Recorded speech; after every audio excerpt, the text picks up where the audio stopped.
નમસ્કાર. ક્યારેય એવો વિચાર આવ્યો છે કે કોઈ વ્યક્તિના અવસાન પછી એમની મિલકતનું શું થતું હશે? આ સવાલ આપણામાંથી ઘણાને થતો હોય છે. તો ચાલો આજે ભારતમાં વારસાના કાયદાની જાખી વાત છે એને એકદમ સરળ ભાષામાં સમજીએ. તો સૌથી પહેલાં તો એ સમજવું પડે કે આ વારસાનો અધિકાર એ છે શું. પછી બીજો સવાલ એ આવે કે વારસો મેળવવા માટે હકદાર કોણ ગણાય, કોને મિલકત મળી શકે? અને હા, સૌથી અગત્યનું, આ મિલકતની વહેંચણી થાય છે કઈ રીતે? બસ આ ત્રણ મુખ્ય સવાલોના જવાબમાં જ આખો વિષય સમાયેલો છે. તો ચાલો સૌથી પહેલા એ સમજીએ કે વારસાનો અધિકાર એટલે શું અને એનો મૂળભૂત ખ્યાલ શું છે. જુઓ, એકદમ સરળ ભાષામાં કહીએ તો માની લો કે કોઈ વ્યક્તિનું અવસાન થાય અને એમણે કોઈ વસિયત એટલે કે વિલ બનાવ્યું જ નથી, તો સવાલ એ થાય કે હવે એમની મિલકત કોને મળશે? બસ આ જ સમયે કાયદો ચિત્રમાં આવે છે અને નક્કી કરે છે કે મિલકત કોને મળવી જોઈએ. આ જે કાનૂની હક છે ને, એને જ વારસાનો અધિકાર કહેવાય. ઠીક છે, તો કાયદો નક્કી કરે છે, પણ કાયદાની નજરમાં આ વારસદારો છે કોણ? ચાલો એના પર એક નજર કરીએ. હિન્દુ કાયદા પ્રમાણે જો મૃતક વ્યક્તિ પુરુષ હોય તો એમના જે મુખ્ય વારસદારો છે એ છે એમની પત્ની, પુત્ર, પુત્રી અને માતા. અને મહત્વની વાત એ છે કે આ બધાને મિલકતમાં એક સરખો બિલકુલ સમાન હિસ્સો મળે છે. હવે જો મૃતક વ્યક્તિ સ્ત્રી હોય તો સૌથી પહેલા હક એમના સંતાનો અને પતિનો ગણાય.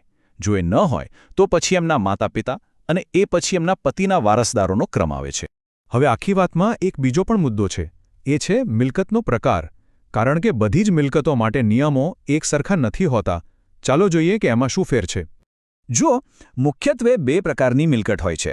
એક છે સ્વઅર્જિત, એટલે કે જે વ્યક્તિએ પોતાની મહેનતથી, પોતાની કમાણીથી ખરીદી હોય. આ મિલકતનો માલિક સ્વતંત્ર છે. એ વસિયતનામું બનાવીને પોતાની મિલકત કોઈને પણ આપી શકે છે. પણ બીજી છે પૌત્રિક મિલકત, એટલે કે જે વારસામાં એમના પિતા, દાદા કે પરદાદા પાસેથી મળેલી હોય. આ મિલકત પર સંતાનોનો જન્મથી જ હક હોય છે. એનો અર્થ એ કે વસિયતનામું બનાવીને પણ આ હકને સંપૂર્ણપણે છીનવી શકાતો નથી. આ બહુ મોટો તફાવત છે. તો પછી વસિયતનામાની ભૂમિકા શું છે? એ કેવી રીતે આખી પરિસ્થિતિને બદલી શકે છે? ચાલો એ સમજીએ.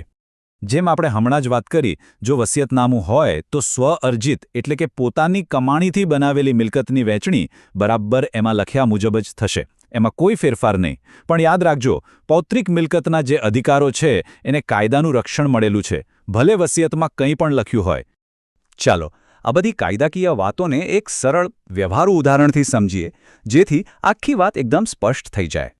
તો ધારો કે એક પરિવાર છે જેમાં પિતાનું અવસાન થાય છે.